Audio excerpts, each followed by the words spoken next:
Hello guys, gagawa po tayo ngayon ng sweet banana balls gamit ang murang saging lang po.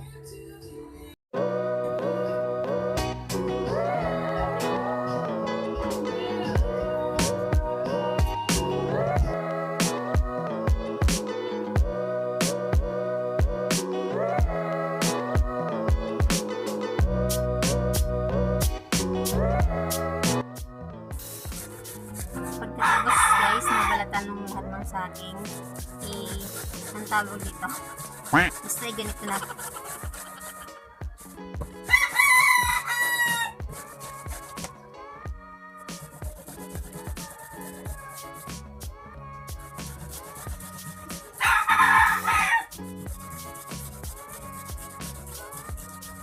Ayan. 2,000 years later. Yan guys, tapos na po nating ikayod ang banana. Pagkatapos pong ikayod, bilog-bilogin nyo lang po siya para maging siyang ball. Ayan. Ganyan lang po siya kaliliit para mabilis po siyang maluto.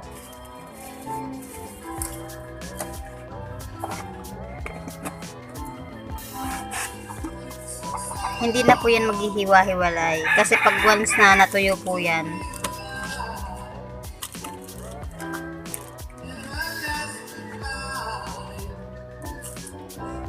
yan habang gumagawa ako ng almusal na sweet banana balls, kasalukuyan po ako nagkakape. Kape tayo guys.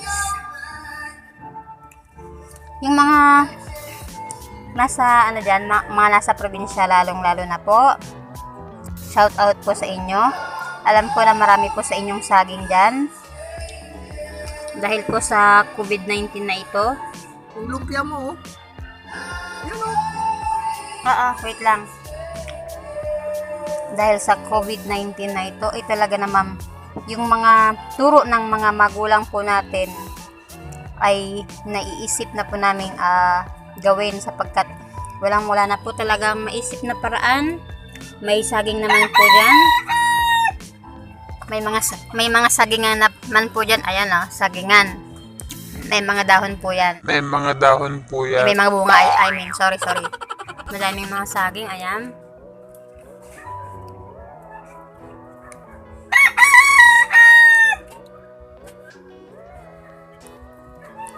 Yan guys, dyan lang po muna kayo. Lalagyan pa namin ng langka para mas masarap. Yan ang ginawa po namin. 5 minutes muna siyang hindi gagalawin kasi ayan di ba nakikita nyo, hindi na siya dumidikit. Bola-bola na siya, ayan. Hindi na siya basa. Ayan pwede mo na siyang hawakan. Okay. Lalagyan po natin siya guys ng langka para magmukha siyang special. Sa spaghetti?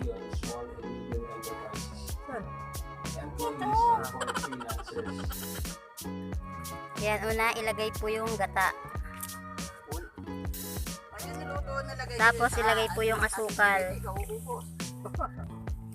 Yan, gumawa po kami ng dalawang tawag niyan, takang gata. Ang una namin yung panghuli, yung una mamaya pa po ito pag nilagay na po yung pagkumulo na, pag nilagay na yung balls, banana balls.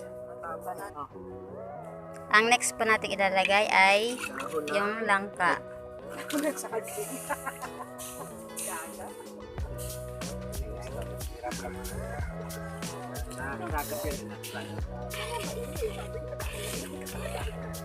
Yan.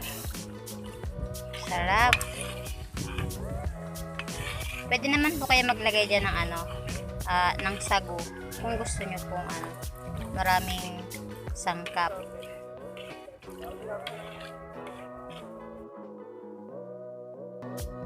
A few moments later. Kakulo po ng gata, ilagay na po yung mainit. Ilagay na po yung binolang banana. Binilog.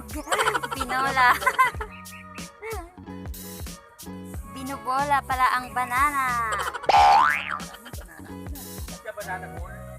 Ah, sweet banana ball with langka. Yan.